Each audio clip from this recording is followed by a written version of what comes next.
All right, so let's start with the PYQ session. ये आपका paper जनवरी 2025 में हुआ था last year. Yeah, I think 10th of January was the exam date. Let's start. So आपको in total 10 questions दिए हुए थे जिसमें से आपको 9 अटेम्प्ट करने थे, तो एक क्वेश्चन की चॉइस मिली हुई थी. चलो, so the first question is find the equation of the tangent line to the graph of this particular equation at point one comma -1.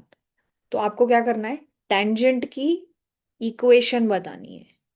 ये जो डायग्राम है, ये कैसा भी हो मुझे नहीं पता कैसा है, बट इन्होंने बोला है कि X value one, X value -1 and Y value 1 पे आपको टेंजेंट की इक्वेशन बनानी है. ठीक है, तो टेंजेंट की कोई भी इक्वेशन बनानी होती है तो उसके लिए क्या पॉइंट्स चाहिए, क्या क्या रिक्वायरमेंट होती है.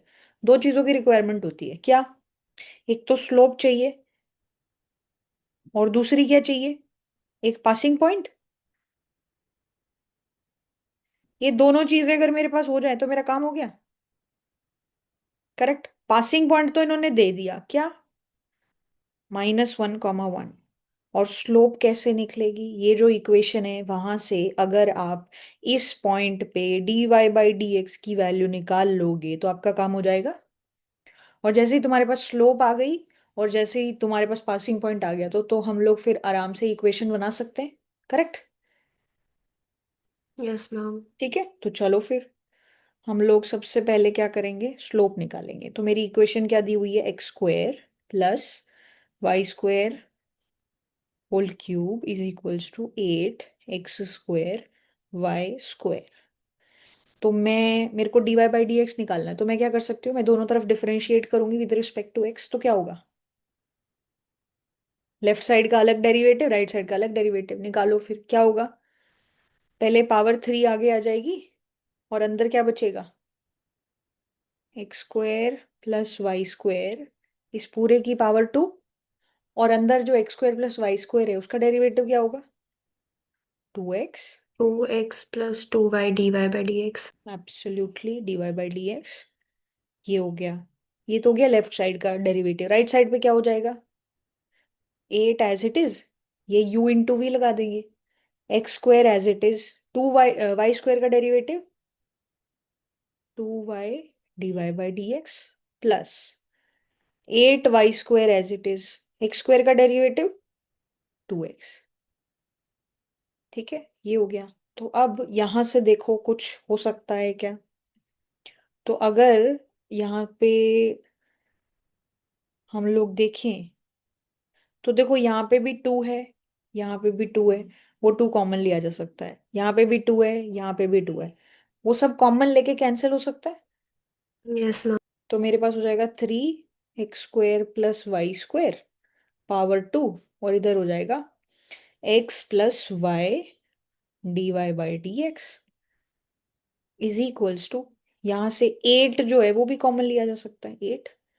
और इधर हो जाएगा x² dy/dx प्लस y²x. ये हमारे पास इक्वेशन हो गई. और मुझे क्या पता है कि मेरे को ये जो dy/dx है ये किस पॉइंट पे बताना है. ये dy/dx की वैल्यू मुझे इस पॉइंट पे चाहिए जब x की वैल्यू -1 है और y की वैल्यू 1 है. तो मैं ये वैल्यूज पुट कर सकती हूँ ना इसमें आराम से, rather than finding what is dy/dx. तो अगर आप x की वैल्यू 1 पुट करोगे तो क्या आएगा, 3 1² प्लस -1² इस पूरी टर्म का होल स्क्वायर. एक्स वैल्यू कितनी होगी, सॉरी एक्स वैल्यू 1 थी, एक्स वैल्यू -1 थी. -1 plus dy/dx is equals to 8 -1 whole square into 1 dy/dx plus y² कितना है 1 टाइम्स -x मतलब -1. ये हो जाएगा. अब यहाँ पे 1 + 1 2, 2 का होल स्क्वायर कितना होता है 4. ये हो जाएगा dy/dx -1।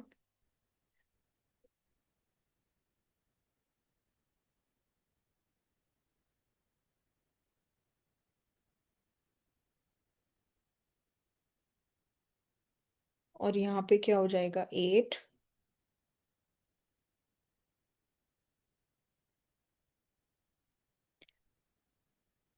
ये तो कुछ और ही आ गया, एक second.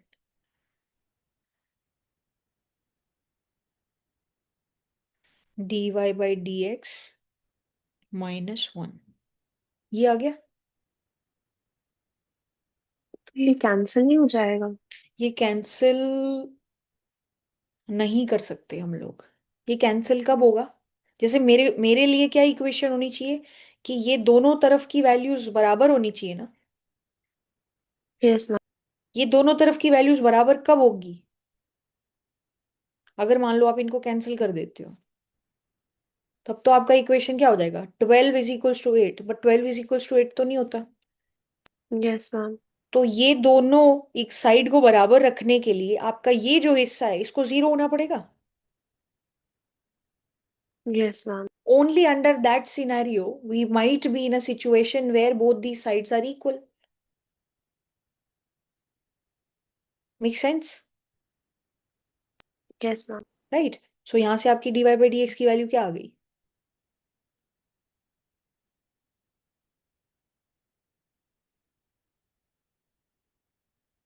dy/dx has to be equal to 1 because there is no other way in which they will both be equal, right? Yes. So dy/dx की वैल्यू जैसे ही 1 आ गई, अब इक्वेशन ऑफ टेंजेंट कैसे आएगी?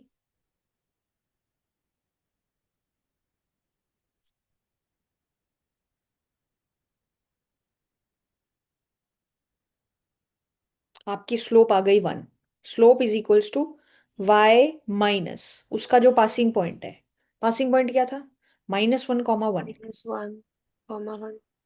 और नीचे क्या हो जाएगा, x -1। Right.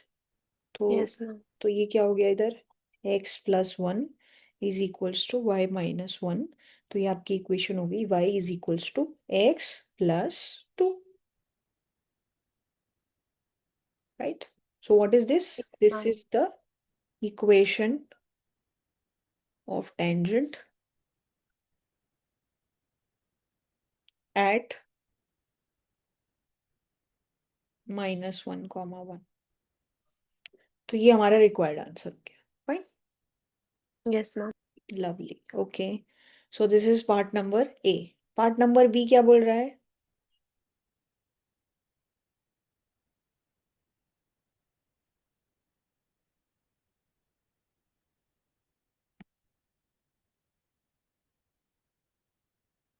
Part number B is saying estimate the maximum error when approximating this particular function f of x is equals to root x with a second order Taylor polynomial about x is equals to 4 in the interval 4 to 4.2। Maximum error कितना हो सकता है इस चीज को estimate करते time, जब मैं इस पर्टिकुलर फंक्शन को सेकेंड ऑर्डर टेलर पॉलिनॉमियल का यूज करके अप्रोक्सीमेट कर रही हूँ around x is equals to 4 line in this particular interval. तो एरर टर्म की जब भी बात आ जाती है तो हम लोग बेसिकली किस चीज की बात कर रहे हैं? आपको याद है एक रिमाइंडर टर्म हुआ करती थी टेलर्स पॉलिनॉमियल के टाइम पे। Yes ma'am. ठीक है, तो हमारा जो अगर इन्होंने बोला है सेकेंड ऑर्डर टेलर्स पॉलिनॉमियल अगर बोला है, तो ये मतलब जो हमारी इक्वेशन बन के आएगी वो कैसी होगी? एफ ऑफ एक्स जो है वो अप्रोक्सीमेटली, वो बेसिकली हम लोग इक्वल कर देते हैं, एंड में रिमाइंडर टर्म ऐड कर देंगे। तो वो किसके बराबर हो जाता है? एफ ऑफ, पहले f f of of a a होता है। Hmm. Plus f prime a upon time a. 1 का factorial hmm. Plus f of double prime नहीं x minus a hmm. Plus f of double double prime a upon 2 का factorial hmm. X minus a का square. तो ये तो पहले, ये तो नॉर्मल सेकेंड डिग्री अप्रोक्सीमेशन हो गया यहाँ तक।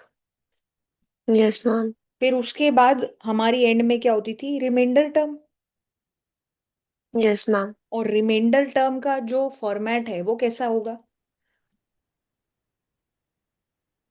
एफ, उसका वो डेरिवेटिव निकालेंगे n+1। एफ ट्रिपल, अभी हाँ सेकेंड डिग्री मतलब था यहाँ ट्रिपल। तो यहाँ पे ट्रिपल प्राइम होगा। और c c. Divided by 3 factorial 1/3 into x - a whole cube. Whole cube. Yes ma'am. और जो सी है वो कहाँ से कहाँ तक लाई करेगा, जो हमारी इंटरवल हमने मेंशन करी है। Yes ma'am. और हमारी इंटरवल जो है वो यहाँ से 4 से लेके 4.2 के बीच में है। 4.2। तो हमारा जो सी वैल्यू है वो 4 से लेके 4.2 के बीच में रहेगा, राइट। Yes ma'am. और हमारा ए वैल्यू यहाँ पे क्या मेंशन्ड है, 4। ए वैल्यू 4 है।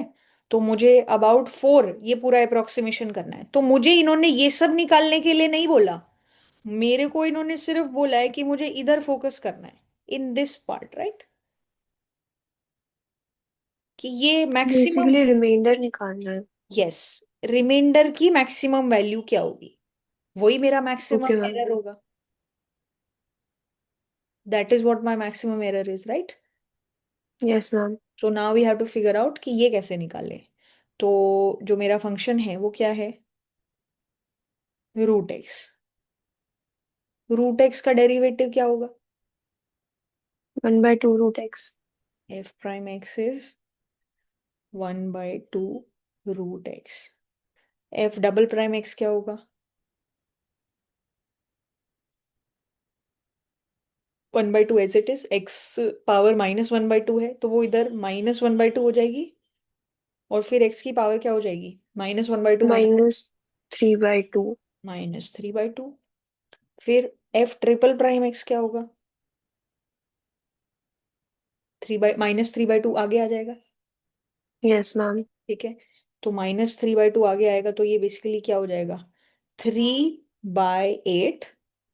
और x raise to the power कितना हो जाएगा, -5/2। -5/2। तो ये वैल्यू हो गई एफ ट्रिपल प्राइम की। तो ये एफ ट्रिपल प्राइम हो गया, बहुत बढ़िया, ये हमें ऑलरेडी पता है। और ये नीचे हो गया 3 फैक्टोरियल। तो मैक्सिमम एरर जो है, अब वो कैसे निकालें, कर सकते हैं, कैसे करेंगे? Yes ma'am. एक्स को सी डाल देंगे पहले तो। राइट। सो मैक्सिमम, सो रिमाइंडर टर्म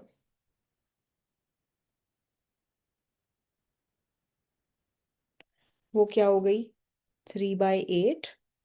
एक्स की जगह हम लोग सी लिख देंगे, सी पावर -5/2। और फिर x -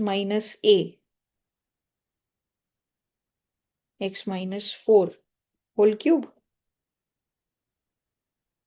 यस मैम। राइट। तो अब c जो है वो 4 से लेके 4.2 के बीच में है। और ये जो c वाली टर्म है ये डिनोमिनेटर में आएगी। Yes ma'am. अब ये टर्म जब डिनोमिनेटर में आएगी, अगर हमें रिमाइंडर मैक्सिमाइज करना है तो डिनोमिनेटर हम जितना छोटा चाहेंगे, मतलब जितना छोटा हो सकता है उतना ही चाहिए हमें। Yes ma'am. तो डिनोमिनेटर की सबसे छोटी वैल्यू कब होगी, जब c सबसे छोटा होगा। Yes ma'am. तो 4 c की मैम। सबसे छोटी वैल्यू 4 है, राइट। तो remainder takes max value when c is 2, right? Sorry, c is 4। Yes ma'am. ये कितना हो जाएगा, 3/8। और डिनोमिनेटर में क्या है, 4 की पावर 5/2। और व्हाट अबाउट दिस पार्ट, इसकी भी वैल्यू रखेंगे या इसको एज इट इज छोड़ दें?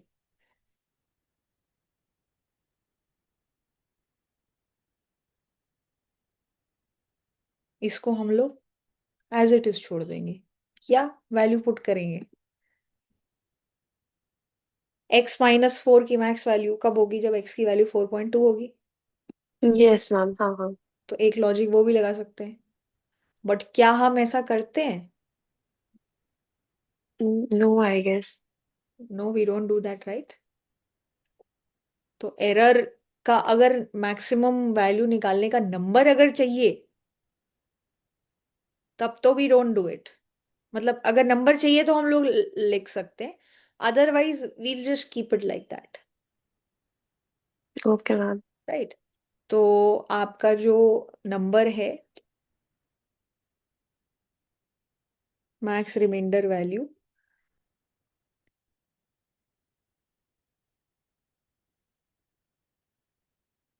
अगर आप ऐसे लिखोगे तो ये कितना हो जाएगा? 3/8।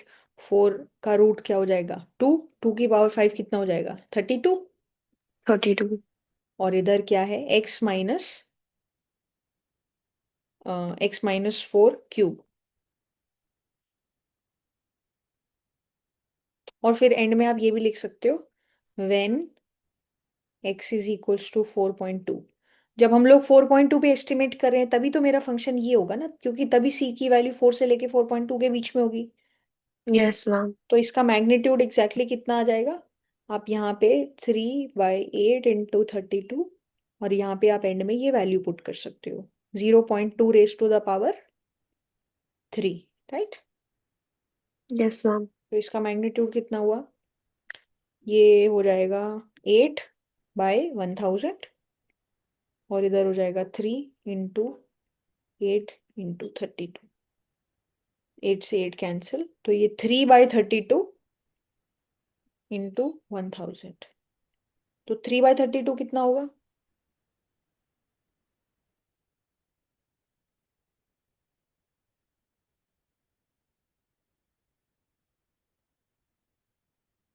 कैलकुलेटर।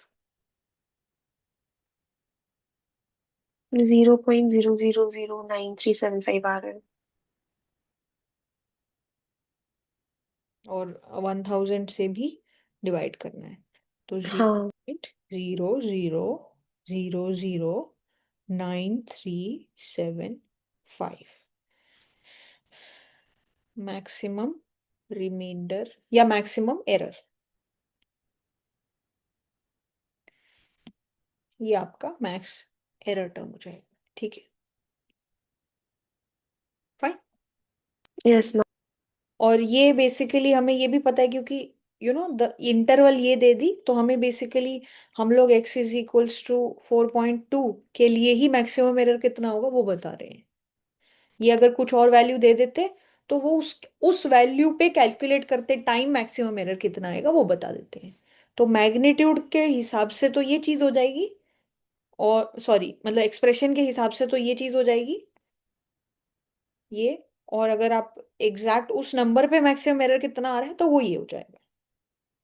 तो लाइक अगर एग्जाम में ऐसा क्वेश्चन आएगा तो हमें किस पे छोड़ देना है? आई थिंक दोनों चीजें लिखना would be the safest option, okay ma'am. Because ultimately थोड़ा सा इंटरप्रिटेशन पे भी डिपेंड करेगा कि तुम एक्चुअली क्या बोलने की कोशिश कर रहे हो, ओके मैम। ठीक है? So to be on the safer side, it's good we first keep it like this, and then just mention whatever is the max possible value at the number that we are talking about, which is 4.2 in this case. Okay, सो ये आपका पहला question था।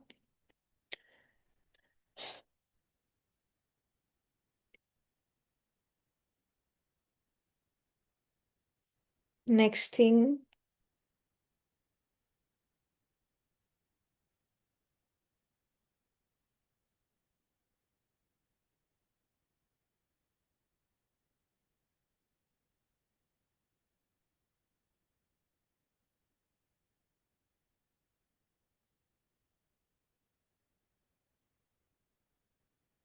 चलो question number 2। अब ये क्या बोल रहा है?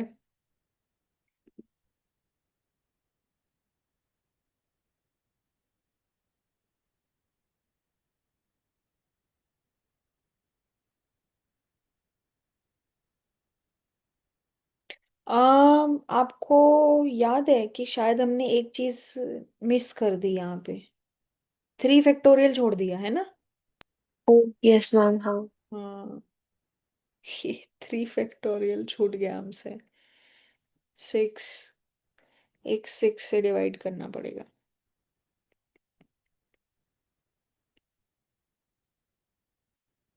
तो क्या आ जाएगा number? 0.4 times 0 15625।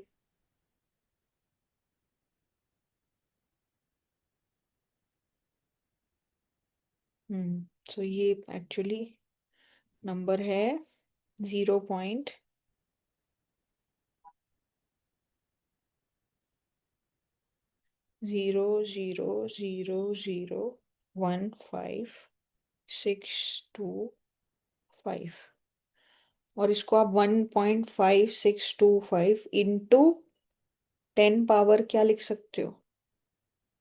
1 2 3 4 5, 10 power -5, right? Yes ma'am. ये भी लिख सकते हैं। Okay, question number 2।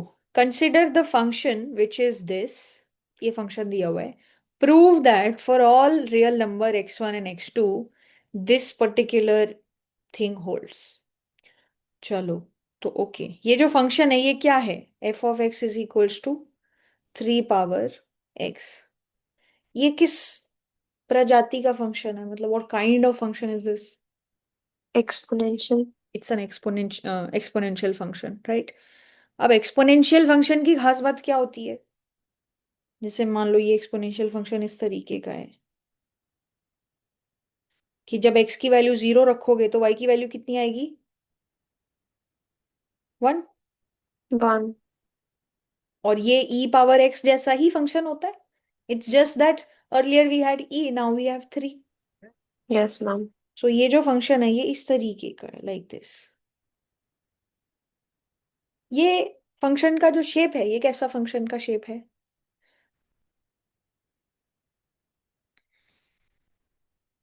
Like what kind of shape this function has? It's a concave function और अ कॉन्वेक्स फंक्शन?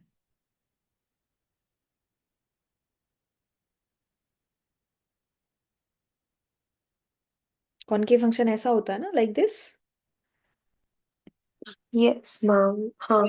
तो ये कैसा फंक्शन है? Convex function. It's a convex function. So F of x is a convex function. Convex functions की खास बात क्या होती है? अगर आप कॉन्वेक्स फंक्शन की डेफिनेशन भी देखोगे तो वो क्या बोलती है कि अगर आप कोई भी दो पॉइंट लोगे, उन दोनों को ज्वाइन करने वाली लाइन बनाओगे, वो हमेशा ऊपर रहेगी than the function values. Yes ma'am. तो यहाँ पे कैसी कंडीशन लिख सकते हैं हम लोग कि जैसे कॉन्वेक्स फंक्शंस के लिए व्हाट कैन वी से? F of lambda times x1 plus 1 - lambda times x2। Function value बड़ी होगी या छोटी होगी? छोटी होगी। छोटी होगी हाँ। It's less than what? Lambda times f of x1 one. Plus 1 - lambda times f of F x2, of x2। Right? ठीक है। तो अब देखो, लैम्डा, और ये this holds for all lambda values. ये हर लैम्डा वैल्यू के लिए होल्ड करेगा। 0 to 1 होना चाहिए ना। यस, बेसिकली हाँ, any lambda value belonging to 0 to 1 this should hold, correct? For all lambda lying between 0 and 1 it should hold, correct? Yes ma'am. तो मैं लैम्डा की वैल्यू क्या 1/2 ले सकती हूँ? बिल्कुल ले सकती हूँ। Yes ma'am. So if lambda is equals to 1/2, तो इक्वेशन बेसिकली क्या हो जाएगी? F of x1 plus x2/2 वो क्या होगी? Less than F of x1/2 plus f of x2/2। ये हो जाएगा। Yes ma'am. और मेरा ये जो फंक्शन है ये क्या है? कॉन्वेक्स है। तो इसके लिए भी ये चीज होल्ड करेगी। Yes ma'am. तो मैं यहाँ पे 3 पावर x की जगह क्या लिखूं? 3 पावर x1 प्लस x2/2 लिखूं। Yes ma'am. ये क्या होगा? This will be less than what? 1/2 3 power x1 plus 3 power x2। x2। यही था। और मुझे प्रूव क्या करना था?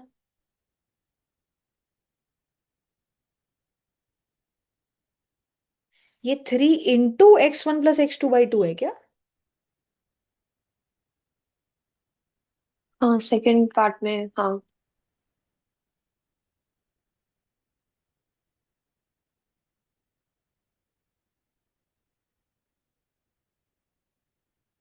तो हमारा लेफ्ट साइड तो आ गया है, right? 3 power x1 + 3 power x2/2। ये बड़ा होगा किससे?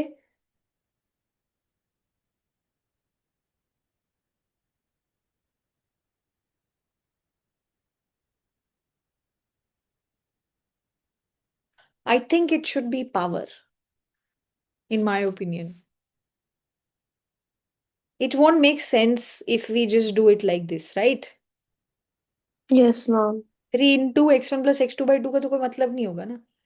फिर इसके साथ क्या लेना देना हुआ इसका? Yes ma'am. So I think it should be 3 raised to the power x1 + x2/2.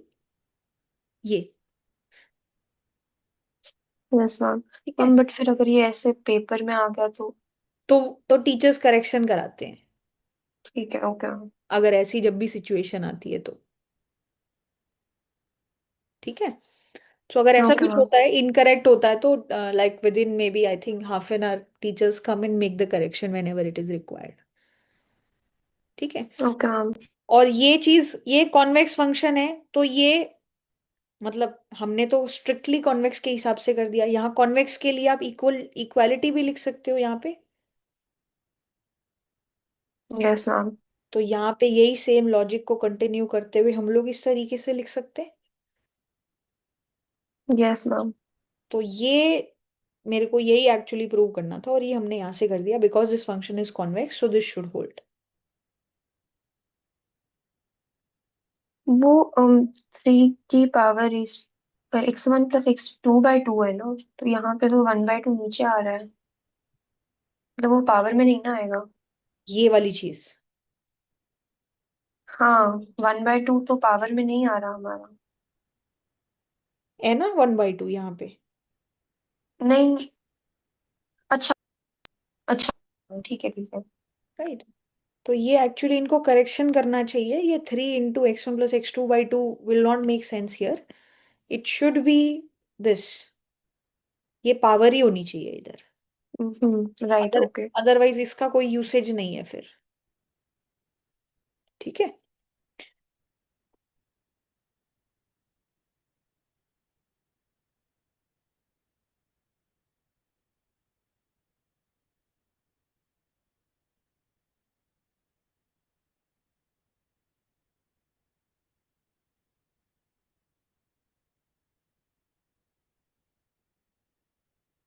Yes, I think we should go ahead with this only. Okay. Okay ma'am. Alright, B part. B part क्या बोल रहा है? Is the statement 3x tends to 7 as x tends to 1 true? कि 3x की value 7 को tend करती है जैसे x 1 को टेंड करता है. क्या ये स्टेटमेंट ट्रू है? पहली बात तो ये स्टेटमेंट ट्रू नहीं है, राइट? कि जैसे ही x 1 को टेंड करेगा, 3x तो 3 को टेंड करेगा ना. Yes ma'am. It will not tend to 7. लेकिन अब ये बात जो है ना, ये हमें ऐसे नहीं मेंशन करनी, ये हमें epsilon delta definition of limits का यूज करके मेंशन करनी है. तो epsilon delta definition of limits जो है वो बेसिकली क्या बोलती है? तो ये हमने लास्ट सेक्शन में पढ़ा था. एक जो आपकी ऑप्शनल डेफिनेशन है, इलास्टिस क्या बोलेंगे उसको, लिमिट्स की, जो आखिरी में एक डेफिनेशन दी हुई है, epsilon delta definition of limits. उसमें ये चीज मेंशन्ड है. तो epsilon delta definition of limits basically क्या बोलती है?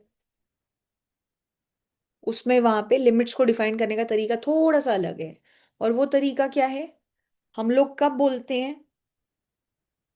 वी से दैट कि कोई एक फंक्शन है. सो वी से दैट कोई एक फंक्शन है एफ ऑफ एक्स, उसकी limit as x is tending to a वो कैपिटल ए के बराबर होगी, ऐसा हम कब बोल पाते हैं? Provided that provided that for every number epsilon, for every epsilon greater than 0, there exists there exists a number delta such that delta is also greater than 0, such that such that क्या हो, such that ये जो value है ना F of x minus a का magnitude epsilon से छोटा होगा whenever whenever x minus a का जो मैग्नीट्यूड है वो 0 से लेके डेल्टा के बीच में एग्जिस्ट करेगा। अब ये डेफिनेशन का मतलब क्या है कि मैं जो है ना, मैं एफ एक्स की limit as x tends to A capital A बोल सकती हूँ कब? आप ना हर पॉसिबल वैल्यू ऑफ एप्सिलॉन, आपके मन में एप्सिलॉन की कोई भी वैल्यू आए चलेगा, आप हर एप्सिलॉन वैल्यू के कॉरेस्पॉन्डिंग एक ऐसा नंबर डेल्टा मेरे सामने लेके आ सकते हो सच दैट जब भी ये होल्ड करेगा ना, ये होल्ड करना चाहिए। तो अगर ऐसा होता है तो आपकी जो फंक्शन है वो कैपिटल ए पे लिमिट टेंड करती है। बट अगर तुमने कोई एक नंबर भी मेरे को ऐसा लेके आ गए, एक ऐसी एप्सिलॉन वैल्यू आ गई जिसके लिए ऐसा कोई डेल्टा तुम नहीं निकाल सकते कि ये चीज होल्ड करे, तो मतलब उसकी वो लिमिट एग्जिस्ट नहीं करती। ठीक है। Yes ma'am. तो मुझे एक्चुअली क्या प्रूव करना था? मुझे ये प्रूव करना है कि भाई 3x जो है tends to 7 as x tends to 1 is not true। ये बात सच्ची नहीं है, क्योंकि मुझे पता है ये सच्ची तो नहीं है, वो तो हमें देख के ही पता चल रहा है।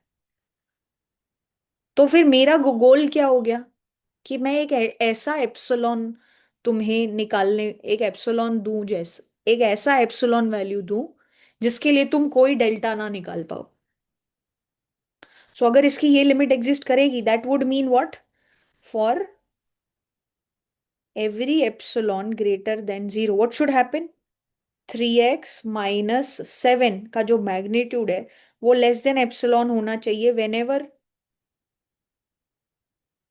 x - a, मतलब x - 1 की वैल्यू कहाँ से कहाँ तक हो? डेल्टा से लेके 0 के बीच में हो। 0। तो आपका गोल आप समझ चुके हो कि एक ऐसी एप्सिलॉन वैल्यू ढूंढ दो जिसके लिए ऐसा कोई डेल्टा एग्जिस्ट ना करे। कॉन्सेप्ट समझ गए? Yes ma'am. तो अब क्या करें? अब ये जो वैल्यू है अगर आप इसको ध्यान से देखोगे तो ये जो वैल्यू है इसको मैं ऐसे लिख सकती हूँ क्या कि 3x - 2 + 1 का magnitude is less than epsilon, ये बोल सकते हैं, बिल्कुल बोल सकते हैं। सॉरी, ये 2 क्यों कर रही हूँ मैं?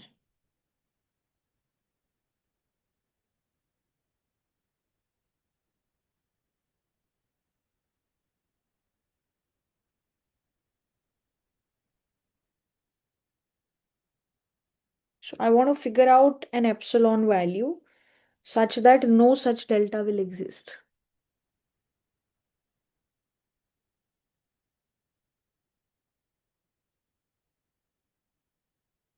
तो मैं इसके लिए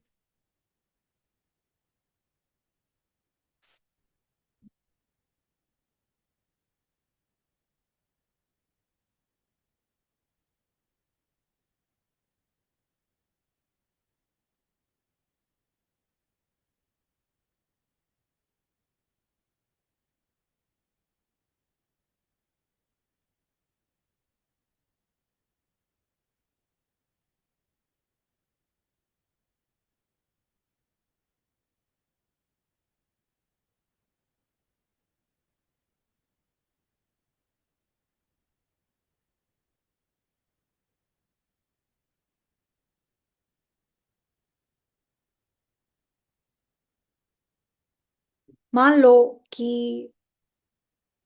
एप्सिलॉन की वैल्यू जो है आप 1 ले लेते हो, ठीक है, सपोज एज एन एग्जांपल, तो क्या होगा?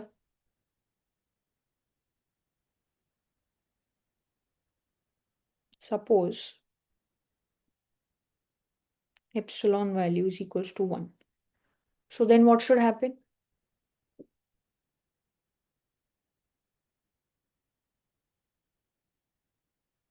मॉड 3x-7 लेस देन 1 हो जाएगा।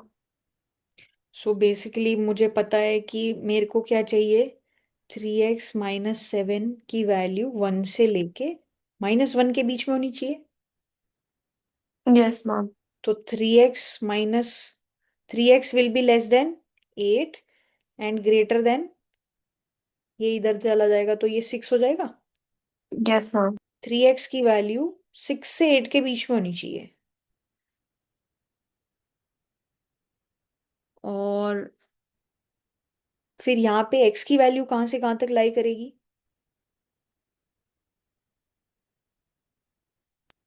2 to 8/3। x की वैल्यू 2 से लेके 8/3 के बीच में लाई करेगी। और ये कंडीशन क्या बोल रही है कि मान लो कोई ऐसा डेल्टा सपोज एग्जिस्ट करता भी है, सपोज, तो क्या हुआ, x की जो वैल्यू है वो 1 प्लस डेल्टा से लेके 1 माइनस डेल्टा के बीच में होनी चाहिए। यस तो क्या तुम, जब जब हमारी देखो एप्सिलॉन वैल्यू 1 है, तब मेरी x की वैल्यू 2 से बड़ी और 8/3 से छोटी होनी चाहिए, करेक्ट? मैम। Yes ma'am. तो क्या तुम्हारे पास ऐसा कोई भी डेल्टा है जो ग्रेटर देन 0 है, सच दैट x की वैल्यू इसके बीच में लाई करेगी, मतलब सच दैट ये चीज होल्ड कर पाएगी? नहीं, क्योंकि तुम डेल्टा जैसे ही कुछ भी ग्रेटर लोगे, ये नंबर तो 1 से और छोटा होता जाएगा ना। Yes ma'am. लेकिन तुम्हारा x तो 2 से बड़ा होना चाहिए। Yes ma'am. तो तुम डेल्टा की जो मर्जी चाहे वैल्यू ले लो, ऐसा कभी पॉसिबल ही नहीं हो पाएगा।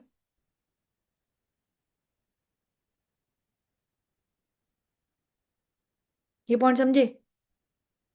Yes ma'am. So here what are we saying कि अगर कोई एप्सिलॉन, मतलब हमें बेसिकली ये डेफिनेशन हर एप्सिलॉन के लिए सेटिस्फाई करवानी पड़ेगी ना, कि हर एप्सिलॉन के लिए तुम्हारे पास एक ऐसी वैल्यू जरूर होनी चाहिए सच दैट एक्स इसके बीच में हो, तो ये वैल्यू इसके बीच में लाई करेगी। तो अभी तो मैं ऐसा कोई डेल्टा निकाल ही नहीं पा रही हूँ कि मेरी एक्स की वैल्यू इसके बीच में लाई करे। For epsilon is equals to 1, I'm not even able to find one single delta such that whenever x is between this, 3x-7 is between this. Yes ma'am. So what does that mean? कि तुम्हारी ये definition fail हो गई है। ये epsilon delta जो condition है वो एप्सिलॉन इज इक्वल्स टू 1 के लिए सेटिस्फाई नहीं हो रही है। और बाय डेफिनेशन ये हर वैल्यू ऑफ एप्सिलॉन के लिए सेटिस्फाई होनी चाहिए। तो अगर एक भी जगह सेटिस्फाई नहीं हो रही तो ये स्टेटमेंट क्या हो जाएगी? False. So basically, how do we write this argument? We say that there is no value of delta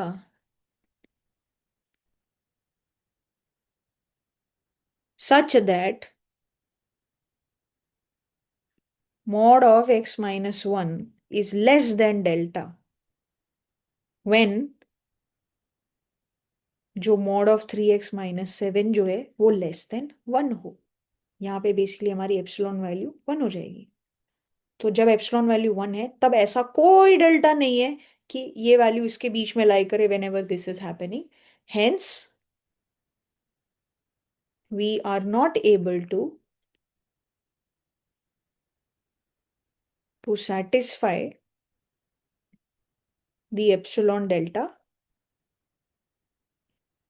definition in this case.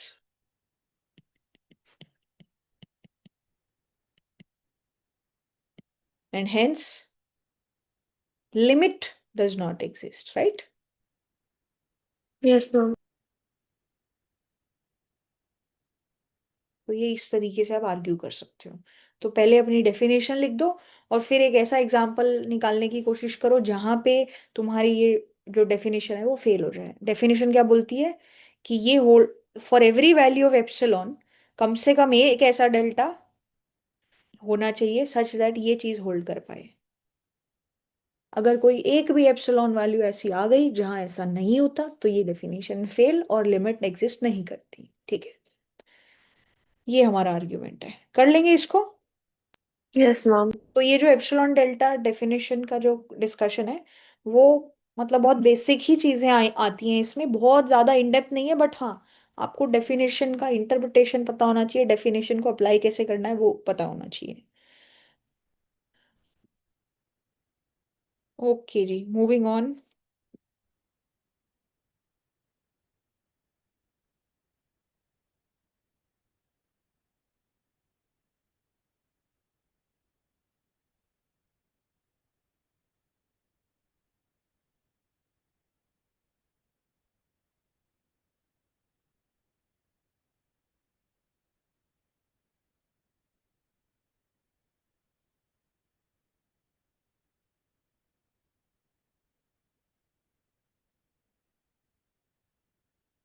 Question number 3 क्या बोल रहा है?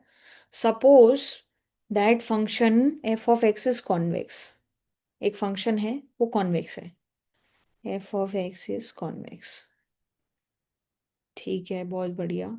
Show that, show the restriction on parameter a and b that will guarantee that gx is equals to a f of x plus b is also convex even if function f is not differentiable। तो basically इन्होंने बोला है कि function f of x तो जो है वो convex है, तो ऐसा क्या रेस्ट्रिक्शन लगाना चाहिए ए और बी पे सच दैट ये जो फंक्शन है ना ये कॉन्वेक्स, ये भी कॉन्वेक्स ही हो, इररिस्पेक्टिव ऑफ चाहे फंक्शन डिफरेंशिएबल हो या ना हो। तो मतलब फंक्शन डिफरेंशिएबल हो या ना हो का मतलब क्या है कि यहाँ पे डिफरेंशिएबिलिटी का तो कोई लॉजिक नहीं लगाया जा सकता, क्योंकि अगर ये फंक्शन बेसिकली कॉन्वेक्स है तो बेसिकली हमें पता होना चाहिए ना कि इसका डबल डेरिवेटिव क्या होगा। कॉन्वेक्स के केस में डबल डेरिवेटिव पॉजिटिव होना चाहिए। फंक्शन का डबल डेरिवेटिव जो है वो कर्वेचर बताता है ना। Yes ma'am. तो डबल डेरिवेटिव अगर पॉजिटिव होता है तो हमारे फंक्शन कॉन्वेक्स होता है, डबल कॉन्वेक्स डेरिवेटिव होता है। नेगेटिव होता है तो कॉनकेव होता है। करेक्ट। Yes ma'am. तो इन्होंने बोला है कि इवन इफ ये डिफरेंशिएबल ना हो ना तो भी वो कंडीशन लगा के बताओ ए और बी पे। तो अगर डिफरेंशिएबल होता तब तो मैं डायरेक्ट डिफरेंशिएबिलिटी का मैं भी यूज कर लेती, बट इन्होंने बोला है हो सकता है ये डिफरेंशिएबल ना भी हो, तो मैं यहाँ डिफरेंशिएबिलिटी को पिक्चर में नहीं लेके आ सकती। ठीक है, उसके बिना मुझे ये चीजें प्रूव करनी पड़ेंगी। तो ठीक है भाई, okay, no problem. Function f of x convex है तो इसका मतलब क्या है? बाय डेफिनेशन अगर आप x1 और x2 जो फंक्शन की डोमेन में है वो लेते हो, ठीक है, and lambda value between 0 and 1, तो क्या बोल सकते हैं हम लोग अगर फंक्शन कॉन्वेक्स है तो? F of lambda x1 + 1। 1 + lambda, 1 - lambda × x2। ये लेस देन होगा कि ग्रेटर? Less than. हाँ, क्योंकि कॉन्वेक्स फंक्शन में क्या होता है, फंक्शन वैल्यू नीचे लेस आती है। देन होती है। ये लीनियर कॉम्बिनेशन है, ये फंक्शन वैल्यू है, तो फंक्शन वैल्यू नीचे आ रही है, तो ये किसके बराबर है? Lambda less than equal to. तो जब कॉन्वेक्स बोले तो less than equal to, strictly convex बोले तो less than. Only less than. Lambda times f of x1 +1 - lambda times x2, ये चाहिए। Yes ma'am. ये बेसिकली इट होल्ड्स। तो और मेरे को प्रूव क्या करना है, ये गिवन है।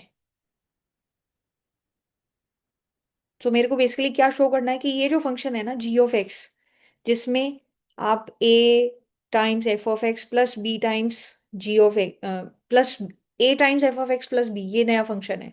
ये जो है ये आपका, ये हमें बताना है कि कौन सी कंडीशंस लगाएं ए और बी पे कि ये फंक्शन कॉन्वेक्स ही रहे। तो देखो जी फंक्शन जो है वो क्या है,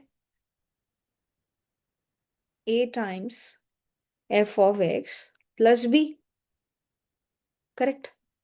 यस मैम। तो अगर मैं जी फंक्शन में lambda times x1 plus 1 minus lambda times x2 लिखूंगी तो क्या होगा,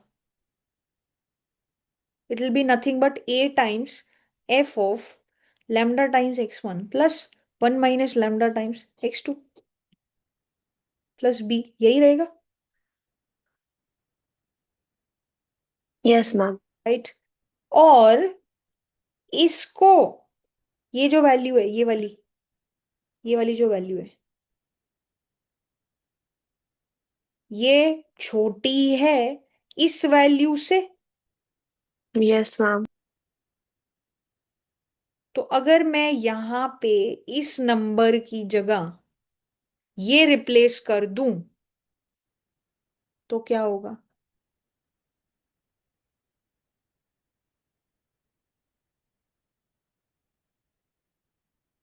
मान लो ये होता 10, ठीक है, मान लो ये नंबर है 10, ठीक है, ये नंबर है 10, ओके, ये नंबर है 10, ये नंबर है 11। तो अगर कोई नंबर है यहाँ पे 10, मैं इसकी जगह एक बड़ा नंबर लिख दूंगी तो ये वाली वैल्यू छोटी हो जाएगी ना। Yes ma'am. लेकिन ये कब होगा, एक स्पेसिफिक केस में होगा, जब, अब मान लो ए वैल्यू -1 होती, तो ये वाला हिस्सा क्या है, -1 इंटू 10, -10। हाँ हाँ यस। लेकिन अगर इसकी जगह एक बड़ा नंबर रिप्लेस करूंगी तो ये नंबर तो और छोटा हो जाएगा ना। Yes ma'am. तो ये वाले नंबर की जगह अगर बड़ा नंबर रिप्लेस करोगे तो वो नंबर बड़ा तब कब होगा, जब ए पॉजिटिव हो, यस मैम। राइट। सो यहां से हम क्या बोल सकते हैं कि ये वाली जो टर्म है, ये वाली जो टर्म है, ये ग्रेटर, ये वाली टर्म छोटी हो जाएगी, ये वाली टर्म छोटी हो जाएगी कब, देन दिस,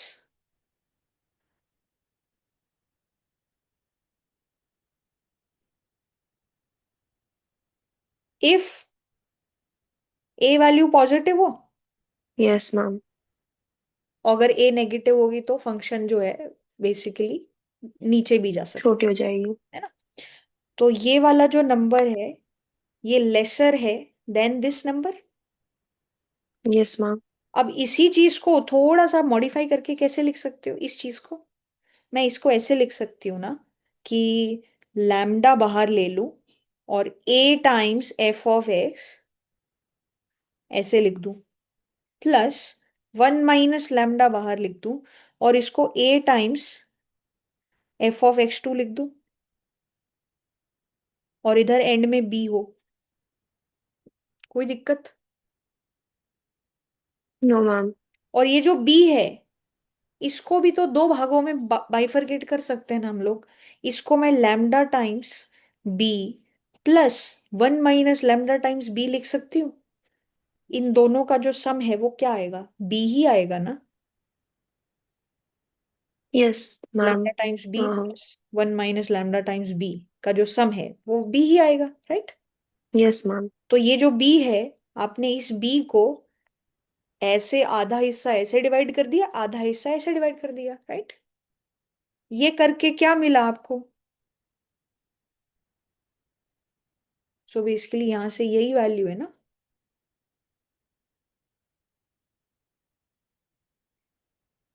ये करके क्या हुआ, आपका ये जो फंक्शन है क्या हो गया यहाँ पे, ये वाला हिस्सा, this is nothing but lambda times a times f of x plus b, और इधर ये one yes ma'am. Minus lambda times a of f of x2 plus b, correct.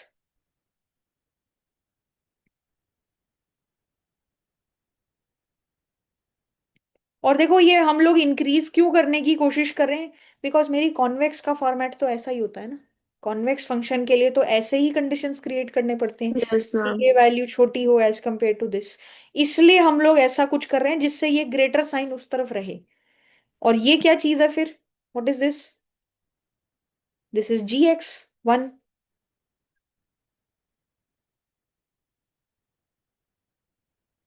Correct. Yes ma'am. तो ये लैम्डा जी ऑफ x1 हो गया, plus 1 - lambda g of x2। और ये किसके बराबर हो गया? ये कंडीशन आ गई मेरी। Yes ma'am. और ये कंडीशन किस चीज को इंश्योर करती है? जी कि ऑफ एक्स भी कॉन्वेक्स है। g of x is convex. तो ये कॉन्वेक्स कब होगा? If a was greater than equal to 0 yes ma'am. And b पे कोई कंडीशन लगाने की जरूरत पड़ी नहीं। ओ मैम। b तो एज इट इज ही हमारा बस ठीक है, साथ साथ चल रहा था। And b belongs to any real number. It can be anything, right? Yes ma'am. So if a is greater than equal to 0 and b belongs to R, then g of x is equals to a times f of x plus b is convex if f is convex. तो अगर f convex है तो g भी convex होगा under these condition. ये हमने show कर दिया है। ओके। Yes ma'am. तो यहाँ पे सिर्फ डेफिनेशन और स्लाइट मॉडिफिकेशन से हमने आगे सारी चीजें प्रोसीड करी। Very nice. बी पार्ट कर लेंगे, ए पार्ट। Yes ma'am. ठीक है। All right, next B part.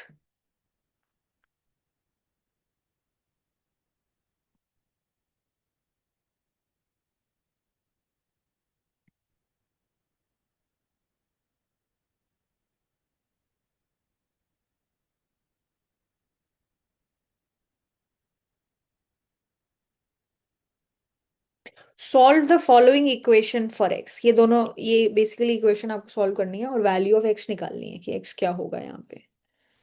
तो let's see what to do.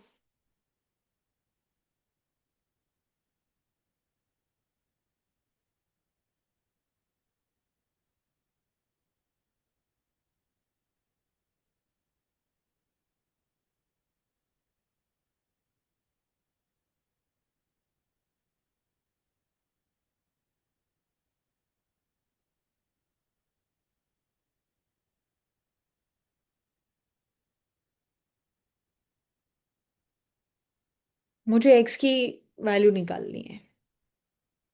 तो यहाँ पे ना पहले तो थोड़ा देख लेते हैं कि बिकॉज ये लॉग की वैल्यूज दी हुई है तो कुछ ना कुछ तो एक्स की वैल्यूज पे रिस्ट्रिक्शंस हैं, राइट? जैसे ये जो लॉग वैल्यू है ये इसके इनपुट में है, तो क्या एक्स कभी भी कोई नेगेटिव वैल्यू ले पाएगा? नहीं। Yes ma'am. So x has to be greater than 0 for sure. And what about this, ये वैल्यू भी पॉजिटिव होनी चाहिए। Yes ma'am. तो दैट मीन्स एक्स की वैल्यू ग्रेटर देन -1 होनी चाहिए। बट एक्स की वैल्यू ग्रेटर देन -1 वो ऑटोमेटिकली एक्स ग्रेटर देन 0 में इनकॉर्पोरेट हो गया, yes. Right? x has to be greater than equal to -1 implies x has to be greater than 0 for the equation to be even defined, right? ये हो गई एक बात। बहुत बढ़िया। अब अब आप धीरे धीरे स्लोली स्लोली इसको थोड़ा सा सिंप्लीफाई करो और फिर देखते हैं कि क्या कैसे कंडीशंस निकल के आती है। तो ये जो log 4 x + 1 और इधर 2 है, इसको मैं कैसे लिख सकती हूँ? Let's log x plus one upon log four.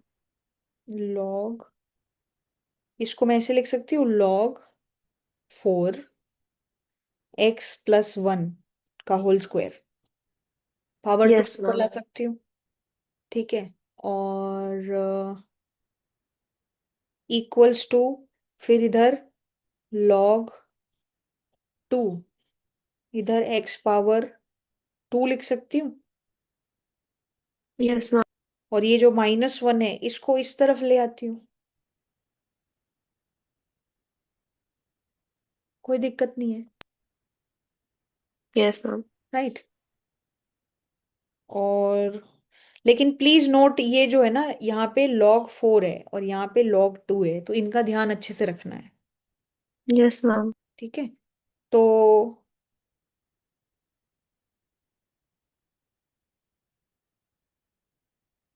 हाँ ठीक है, अब इसको और कैसे लिख सकते हैं? log 2 x² 1। 1 वैल्यू कब होती है लॉग की? जैसे हम लोग बोलते थे ना, ln e की वैल्यू 1 होती है। वो ln e की वैल्यू 1 क्यों बोलते थे? क्योंकि जब भी ln लिख दिया जाता है ना, ये जो बेस होता है ये e होता है, राइट? Yes ma'am. तो यहाँ पे इस लॉजिक से log 2 अगर बेस हो तो log 2 वो वैल्यू 1 आएगी ना। Yes ma'am.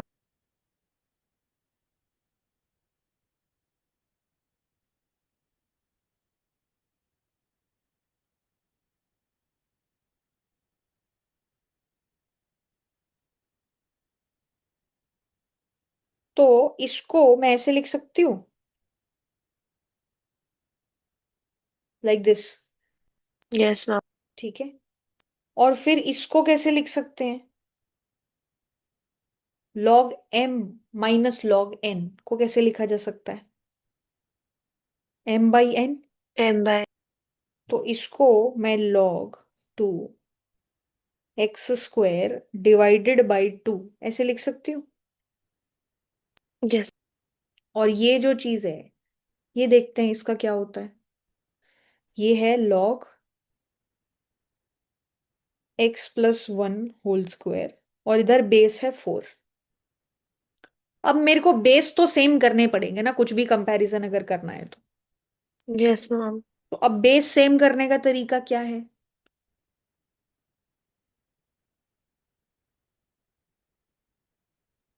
What do I do? How do I do that?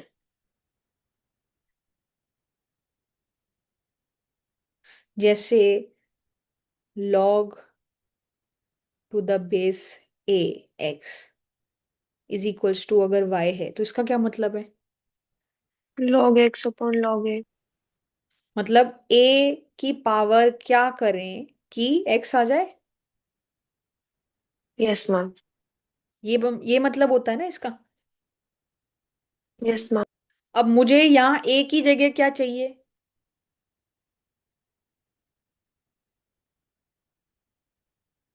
मान लो यहाँ पे a की जगह 2a होता, तो इसका क्या मतलब होता?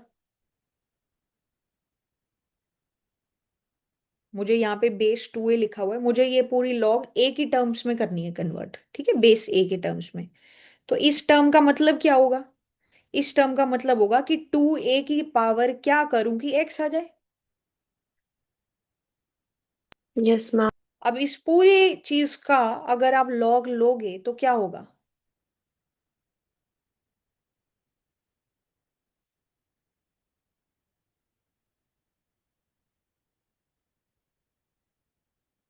मैं अगर log to the base a value लेती हूं तो क्या होगा यहाँ पे?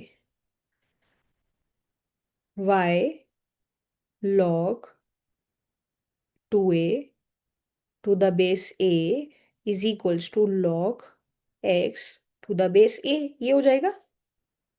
Yes ma'am. और फिर इसके बाद क्या किया जा सकता है? y की वैल्यू क्या हो जाएगी? log to the base a x divided by log to the base a 2a। मतलब ये वैल्यू और ये वैल्यू सेम है ना। Yes ma'am. तो आपको अगर बेस अगर बदलना है ना, बेस मान लो पहले 4 था अब 2 करना है, तो क्या करना पड़ेगा? जो ऊपर वैल्यू है उसका लॉग और जो नीचे वैल्यू है उसका लॉग सेम बेस के साथ लिखना पड़ेगा। Yes ma'am. तो मैं अगर इस चीज को log to the base 2 लिखना चाह रही हूं तो मेरे को क्या करना पड़ेगा? What is this now? log to the base 2 x+1 whole square divided by log to the base 2 of 4 yes ma'am. Is equals to log 2 x² by 2। ठीक है। Yes ma'am. अब ये क्या चीज है, व्हाट इज दिस नाउ, कि 2 की power क्या करें कि 4 आ जाए, 2। Yes ma'am. ये जो वैल्यू है ये क्या हो जाएगी, 2। 2, हाँ। तो ये जो वैल्यू है ये बेसिकली क्या है, log 2 x+1 होल स्क्वायर, और नीचे डिवीजन में 2 है, is equals to log 2 x square divided by 2। और ये यस जो मैम। और ये जो 2 है इसको भी हम लोग मैनेज कर ही सकते हैं। कैसे मैनेज करेंगे, ये जो 2 है ये 1/2 ये एक्चुअली इसकी पावर में आ जाएगा ना। Yes ma'am. तो ये बेसिकली ओवरऑल टर्म क्या हो जाएगी, log 2 x+1 power 2 into power 1/2, yes ma'am. Which is like this only. और ये हो जाएगा log 2 to the x square divided by 2। अब ये सेम बेस है, तो यस मैं मैम। अंदर वाली दोनों वैल्यूज को कंपेयर कर सकती हूँ। Yes ma'am. बिल्कुल कर सकते हो। तो इससे क्या समझ में आया, x+1 की वैल्यू किसके बराबर होनी चाहिए, x square x square divided. By 2। तो अब यहां से आप देखो क्या हो गया, 2x+2 is equals to x square, implies x² - 2x+2, sorry x square, -2। हाँ, -2x - 2, ये किसके बराबर हो गया, 0 के बराबर। Yes ma'am. अब इसका क्या solution, x is equal to -b में क्या आ जाएगा, 2 plus minus under root b², कितना 4, 4। -4, ए है 1, सी कितना हो जाएगा -2 -2। डिवाइडेड बाय 2a इज 2, है ना। तो ये कितना हो गया, ये हो गया 2 प्लस माइनस स्क्वायर रूट 4 और +8। 12 हो जाएगा, हाँ, यस मैम। डिवाइडेड बाय 2 हो गया। अब x को आप अगर अंदर से 4 कॉमन लोगे तो क्या हो जाएगा, 2 बाहर आएगा, 2 से 2 yes cancel, ma'am. 1 plus minus square root 3। Yes ma'am. अब x की वैल्यू या तो 1 प्लस रूट 3 हो सकती है, या x की वैल्यू 1 माइनस रूट 3। तो अब ये वैल्यू तो नेगेटिव हो जाएगी, यस मैम। ये तो मेरे फंक्शन के लिए अलाउड ही नहीं है। नेगेटिव पे तो लॉग तो डिफाइंड x इज नहीं है, equal to 1 + √3। Right. So this is not valid, so only one value is valid, which is, so x has to be equal to 1 plus square root 3। अगर ये value consider करोगे तो इसमें solution हमारा आ रहा है, ठीक है। Yes ma'am. तो that is what we have to do. तो इस तरीके से हमें सॉल्व करना था, x की वैल्यू अपनी आ गई 1 + √3। तो अब इस पूरी प्रॉब्लम में देखो, लॉग के इधर उधर ट्रांसफॉर्मेशन ही करने पड़े। एक चीज जो थी, जो बहुत बच्चे मिस कर जाएंगे, वो ये होगा कि इसमें फर्क है, दीज आर डिफरेंट थिंग्स, ठीक है। एक चीज ये मिस हो सकती है, जहां गलती हो सकती है। दूसरी चीज में जो जहां गलती हो सकती है, वो ये हो सकता है कि बच्चा करने से पहले कुछ सोचेगा नहीं, और ये सब सोचेगा ही नहीं, और फिर उसको कई बार हो सकता है ये चीज क्लिक ना करे कि 1 - √3 क्यों नहीं ले सकते, वो 1 - √3 को भी कंसिडर कर लेगा। तो एक गलती वहां पे भी हो सकती है। So these are two things which are slightly minor, but मतलब बहुत ज्यादा चांस है कि वहां पे गलती हो सकती है, ठीक है। तो be careful about these things, okay जी। All right, so this is question number 3, fine. So next जो और क्वेश्चंस हैं वो हम लोग कल की क्लास में करेंगे। कल की क्लास जो है, we'll try and keep at 12 p.m. And then we'll proceed with the rest of the questions, ठीक है। Okay ma'am. All right, thank you Nitya, take okay, care. Thank you ma'am.